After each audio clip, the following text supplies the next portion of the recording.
Good morning, YouTube. It is about 6 o'clock in the morning and I am headed out to do the feeding chores. But after the chores are done, I wanted to take you on a walk through the garden. So let's head outside and get the chores done. It is still pretty dark outside, but hopefully by the time I get the chickens taken care of and get Dolly fed and the cats and the dog fed, hopefully it'll be light enough that you can see the garden. Okay, so I am so sorry for the background noise. We weaned calves the other day and they are still pretty upset about it. So you're gonna hear a lot of mooing in this video and I apologize for that. But today is May 1st. Can you even believe that we're in May? This year is flying by. I cannot hardly believe it. But I wanna go ahead and start my garden tours because I do have some stuff growing. And as you can see, it's kind of a wet spring day. We've had a lot of rain over the last week or so, and we're supposed to get more rain today and more rain tomorrow, and then hopefully a dry stretch for about a week. So for those of you who are new to the channel, my name is Brittney. I run a small self-serve farm store on our farm here, and I also run a CSA program, and my husband Kyle is a 5th generation cattle farmer and row crop farmer. So for it being this wet and May, he's been a little stressed out. He has not yet got into the fields to really do much planting of corn and beans. And so we're ready for this rain to pass. We're so thankful to have had it after a very dry year last year, but we're ready for it to pass. We also had a hailstorm the other day that completely demolished our wheat field. So that really sucks, but that's part of farming, and he does have a plan for moving forward with it, so we'll see how that goes, but hopefully we'll have some good weather. Let's get to this garden tour. I want to try my best. I'm challenging myself to show you the entire growing season this year. I had planned to do that last year, and then because I was sick and pregnant, it just did not happen. But this year, I am not pregnant.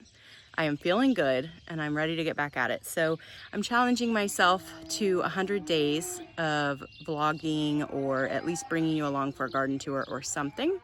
So today's May 1st. That will bring us all the way through August 9th. So let's get started. You'll have to excuse all of the chaos and the mess. It is so hard to keep up with everything this time of year, and I'm not going to rush around and clean up the property just to do a video really quick. This is just real life and I'm gonna bring you along for the ride. So this is my primary growing space. We'll get into the details of this area back here, but for the in-ground portion, it is 75 feet wide by 100 feet long. So 7,500 square foot. And then I have these 4 raised beds, which were a new addition this year. And then if we pan around this way, actually let me go over here so you can see the pasture a little better. Just on the other side of that fence back there, right through here, I do have another gardening area in the pasture that I grow in. So let's bring you back. I've got this massive pile of straw that I still need to do something with. I have a plan for this straw. And actually, this straw here is mostly going to be used in the winter squash and pumpkin patch in the pasture. Some of this will be used for other things as well, but for the most part, that's what it is. And I want to show you the raised beds first. So this entire bed is what I call my salad bar bed. This is for primarily our own eating. I will sell some of the greens in our store, but our CSA does not start before these would be bolting. So this is not for CSA members, which is why I didn't grow a whole massive amount. And then in this bed, we have some beets and some radish. I also, like on a whim, threw in some bok choy and celery. So I don't know if that'll come up or not because I literally just threw it in.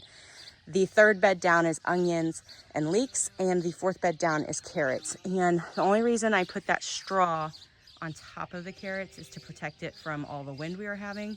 But I'm thinking I need to take that off so that the carrots can start to germinate. But if I bring you back to this first bed, which I do need to do quite a bit of weeding, I've got some spinach here. And then we come down to tatsoi. Tatsoi is one of my all-time favorite greens. It's so hardy. It's more bolt resistant. It's similar to a spinach. I guess it's actually part of like the bok choy cabbage type family, but it's very similar to a spinach. And then I've got some Swiss chard, which I love Swiss chard. This is the rainbow variety, but from the stems, I'm seeing mostly red. Looks like there's a few yellow in here. But we've got quite a bit of chard coming up. And this row is a bunch of different types of kale. And then down at the end, I do have some mustard. So this is, I think this one's Ragged Jack kale. I could be wrong, but I think that's what that one is. And then I've got some mustard greens here. Now in this row, I did a little bit of butter crunch, but it didn't seem to do very well. It was a bag of old seed, so maybe I'll just re-sow that last little section there. And I do need to come in here and do some weeding, but it's been so rainy, I haven't been able to be out here very much. But then I've got some Pablo Crisp lettuce. It's technically a head lettuce, but I'm growing it more densely so that I can try cut and come again with it. I've never had this lettuce variety, but it looked really tasty. So we'll see how we do with that one. And then this is romaine. And some are doing better than others. I may have to come and thin some of it out. I'm not super careful with my seeding. If I have to thin things out, I will, but I'd rather densely seed to make sure that I have something come up. So those will be romaine heads. And real quick, these are some peonies that have been on this property for a very long time. Like I said, Kyle is 5th generation. This house was built in the early 1900s, like 1900 to 1902, somewhere in that time frame. And his family has lived in it ever since. So these peonies have been here for a very long time, and they're doing beautifully. I cannot wait to see them start to bloom. They're a bunch of different pinks. So I've got a hot pink, a light pink, I've got a red, and I've got a white on this property. And then Kyle's mom has a purple peony that's really pretty. We'll keep you updated on these and see when they start to bloom.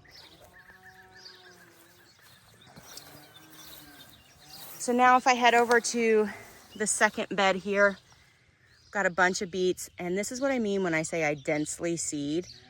These will need to be thinned out, but the beets are primarily for my consumption here on the farm, my family's consumption, and I do a lot of juicing, so I'm not necessarily concerned if they end up being ugly, but like this is way too thick. That will have to be thinned out a little bit. But typically what I do to thin out things like beets and radish is as they start growing and some look like they might be ready to eat, I just pick them. And then that gives the others space to continue growing. So I'm not overly concerned about the spacing of these beets. I will take care of it as they start to grow. Okay, and like I said, so these are beets, and then on that side is beets, and I had this whole big empty section in here, and I just kind of on a whim threw some seeds in. And this was just the other day, so I am starting to see some come up, but we've had a lot of rain, so I'm almost wondering if we had too much rain, which would have affected the germination. But I've got plenty more seed we can throw in if that's the case. And then down here is radish. Same thing with thinning those. I'll just thin them as they're ready to eat. And then in the middle, oh, it looks like some stuff did come back. So this is the pak choi that I sowed in here. Just kind of on a whim. So it will need to be thinned as well. Looks like there's quite a bit of it germinating. And these are my onions. And this is the problem with onions. The birds like to come and try and steal my onions. But I got all of these, I put them in during some of the worst of the wind, and it was so hard to get them all planted during that. So they are not very evenly spaced, and in fact some of them I just threw in just to get them in because the storm was coming and I had to get this covered. So I'll have to come in and fix some of this. These are the leeks. They're looking a little bit more stressed out than the onions are. But what I did, and I'll try and pop some footage in here, I did do a TikTok and a short on this, so you probably have seen it, but I put some windows on top of these 2x4s. and then 2x4s on top of the windows to protect them from the storm. And it did work. They are all still alive, so that's good.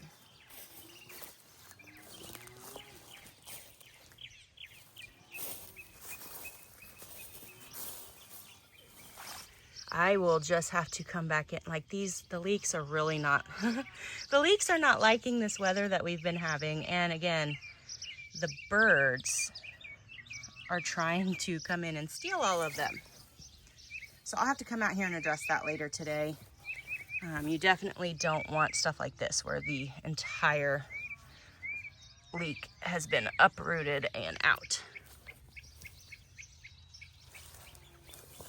Okay, and then like I said, this fourth bed here, oh yeah, we've got some germination. I'm gonna have to take this straw off so that it doesn't impede the carrots from coming up. But this is all carrots. And then this is my garlic bed. And my CSA members will get a little bit of garlic. And I probably will not sell any garlic. The rest of this will be used for personal use. But I have just some red chestnut variety down there. It's a hardneck variety. And then right here, I have some elephant garlic. I have 5 of them. And this is the first time I've ever grown elephant garlic. So we'll see how I like that. All right, so there's not a whole lot to see in the in-ground garden yet. But this straw patch here, and you can kind of see there's a row there and a row there, and then a really good looking row there. That's all my potatoes. So there's Yukon Golds and Red Pontiac and Kennebec in there. Now, this section here was where you saw my son and I trying to get a jump start on the green beans. He direct sowed them. There's 44 holes, and he put 3 seeds in every hole. And with the massive amount of rain, it was too wet and it rotted my seeds. So we will have to resow those. I knew that was a risk trying to get things done that early, but green bean seeds are cheap enough that it was worth the risk for me. So we will redo that. And then where all of these weeds are, I'm leaving the weeds just because there's no point until I get ready to plant. But I have not planted anything in there. This row will be zucchini and eggplant. This row will be cabbages, and I think I'm gonna try melons in this row, and we'll just see. We'll give them enough space to kind of trail out that way. This area has not been planted or tilled or anything done with it. I'm not even gonna go over much of it right now. I will bring you along for that ride as we start to prepare those beds. That's again what some of this straw is for. And same with this section down here. This is my heat loving plants. So I haven't really even touched this area other than trying to get some fresh mulch down on the pathways. But we'll have tomatoes, okra, eggplant, and peppers over here. I'm growing my eggplant in 2 different locations this year just to see if it does a little bit better than it did last year. I grew them over here last year and they stayed really, really small. And I'm wondering if the okra and the tomatoes just shaded them too much.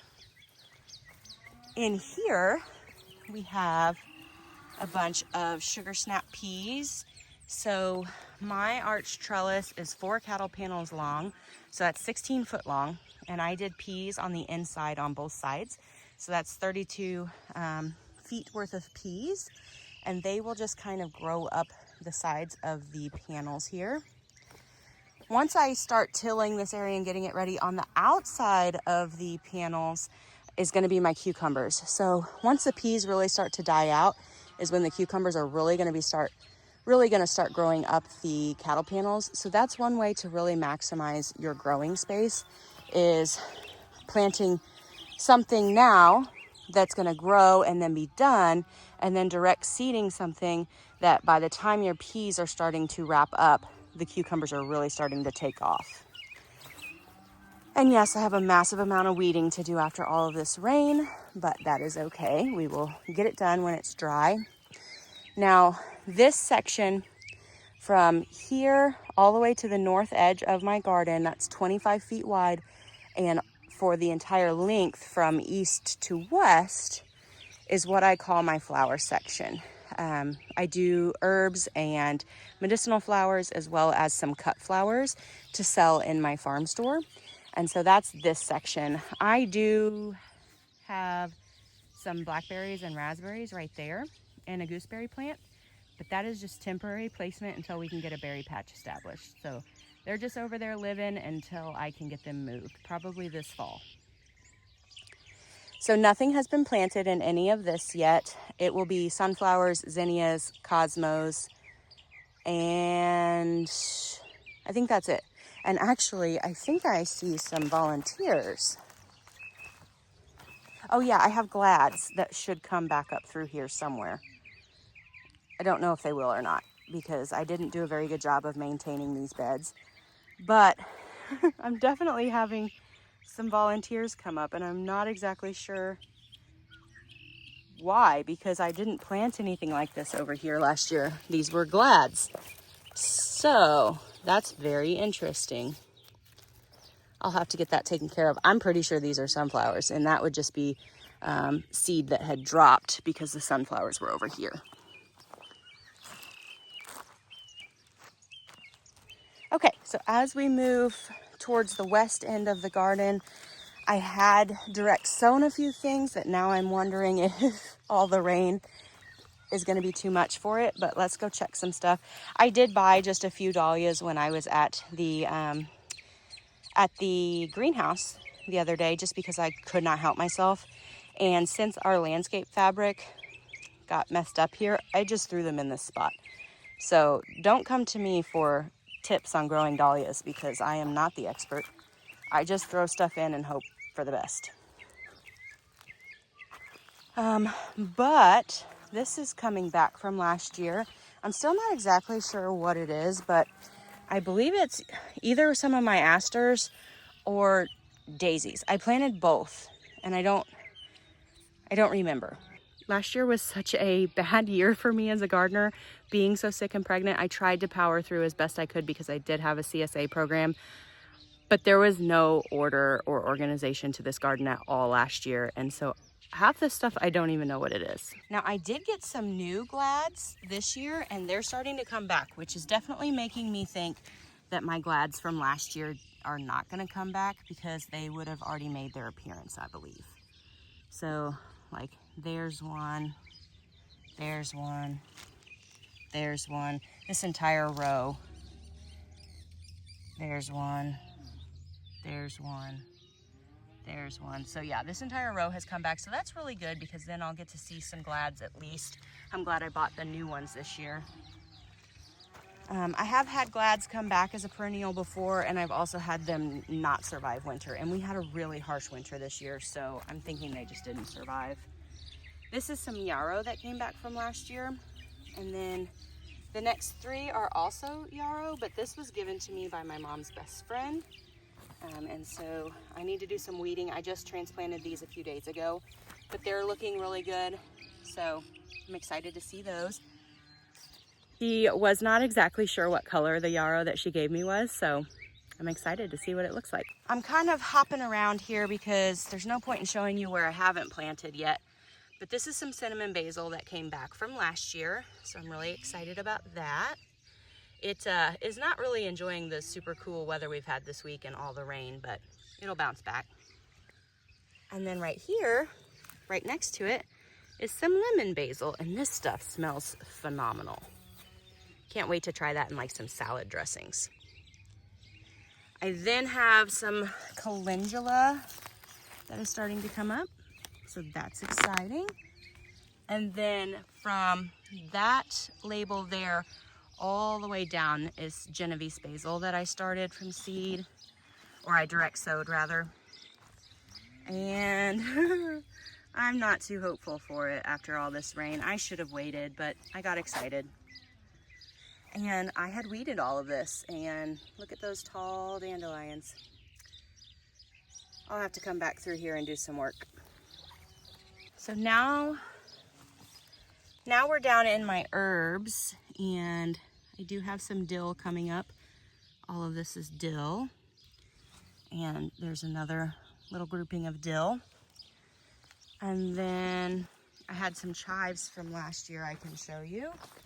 So my chives came up, and right next to them I direct sowed some more, so we should have quite a few chives this year. And then all of that is going to be parsley. I've got about 6 little spots that I direct sowed some parsley seeds, 6 that I did chives, and 6 that I did dill. And then I have like 12 basil. And then I have some thyme and oregano and cilantro and rosemary up on the patio, which I'll show you here in a minute. But should have quite a bit of herbs to share with my CSA members this year. One last thing in the main garden I wanted to show you. My purple coneflower is coming back strong from last year, so I'm very excited about that. Now let's head up to the patio. I'll show you a couple of herb plants that I put in, and then I'll show you my comfrey, my fennel, and a little parsley that I planted last year. It was given to me from my mom's best friend. She raises monarchs, and so she gave me some of her host plants, and I'm gonna keep an eye on those this year, see if we have any caterpillars. You'll have to ignore the mess over here. I have everything shoved in the corner to protect it from the storm. But in here will be cilantro, and that's just sweet alyssum, just to be pretty. Some coleus that I saved cuttings from last year and kept them in a jar of water on my kitchen counter all winter. Put them out here. This is also cilantro, and it is starting to germinate, so that's exciting. And some basil, some cilantro that I grew from seed indoors. This one's fennel, and this one's dill. They look very similar. But just a little bit of a herb pot. This is going to be way overcrowded, and I am aware of that. But I really don't care. This is just here on the patio outside of my kitchen so that we can grab it really quick while we're cooking. Outside the door to our farm store, I planted this planter full of purple sweet alyssum that will just kind of cascade over the edge. And these are peach melba nasturtiums, and they'll climb up this just a little bit. So I thought that'd be really pretty. And then these 2 enameled pots I just filled with alyssum and some daisies. So we'll see what that ends up looking like. I also want to show you our spirea bushes. This time of year is my favorite because of all of the life that comes back after a cold and dark winter. And these spirea bushes have got to be some of my favorites. They are right outside of our kitchen window, so when I'm washing dishes or cooking, this is what I look at, and it is just beautiful. We also have over here on the side of the store, we have some irises and a rose, and once these start to bloom, they'll be very pretty. We have purple and yellow, I believe, so that'll look really good. See, here is the back side of the house where all the spirea bushes are. We didn't prune them last year, so they look a little shaggy, but they are still very beautiful. And we will try to get those pruned here as soon as the blooms are off, so that next spring they'll look a little more neat and tidy. They're not in full bloom right now. I actually missed the peak about 3 days ago, but boy, were they beautiful. And this section here is just off of our driveway, and it just kind of ended up being an accident that everything got planted here. When I moved from my other house to this house when we got married, I wanted to save my comfrey plant, which is this one. And so I dug it up from the other house and I just plopped it in here with a little marker so that nobody would mow it, just to try and make sure that I had it when we lived here. So I'm really happy that it's doing as well as it is. Oh, hey, look, a chicken. That chicken needs to be in the coop, but it got out the other day and will not go back. And then this is the fennel from my mom's friend Debbie that I decided, well, I'll just start plopping stuff down next to my comfrey and a bunch of different perennials and see what we can get. So it's looking really good. It came back strong after last year. She also gave me some parsley, which I harvested this and took it into the kitchen to cook with yesterday. So there's not much of it left. But I definitely planted it too close to the fennel. So I may have to try and get that dug out and moved, or maybe I'll just let it be wild. I'm not sure. But fennel and parsley right there. That is some more of the yarrow that she gave me. No. This one is yarrow I bought at the greenhouse. And this one is supposed to be some pastel reds, I believe. And then this is a daylily that my mom gave me. I've got one there, and I've got a clump of 2 right there. So what ended up being an accidental placeholder for my comfrey is turning into, I think, a butterfly host garden plant, I think. I'm gonna have some lilies. I'm gonna clean up some of this. We'll have yarrow, we'll have the fennel, and we'll have the parsley. And I wanna put my milkweed in here, at least some of it. All of my winter sown seeds are in those jugs in there. And I do have milkweed in there. So maybe I'll put some of that in here. Well, that is all that I have for you guys today. I am gonna head inside and start working on breakfast, but I will bring you along for continuing to plant out the garden and getting everything ready, hardening off my milk jugs, which is something I'm gonna be working on over the next couple of days so that I can get those seedlings planted into the garden. From here until August, we're gonna be just extremely busy. And so I will bring you along for the ride. And then of course we do have the farm store back here. We'll be opening it back up at the end of May. So I'll bring you along for that as well. Thank you guys so much for watching, and I'll catch you in the next video.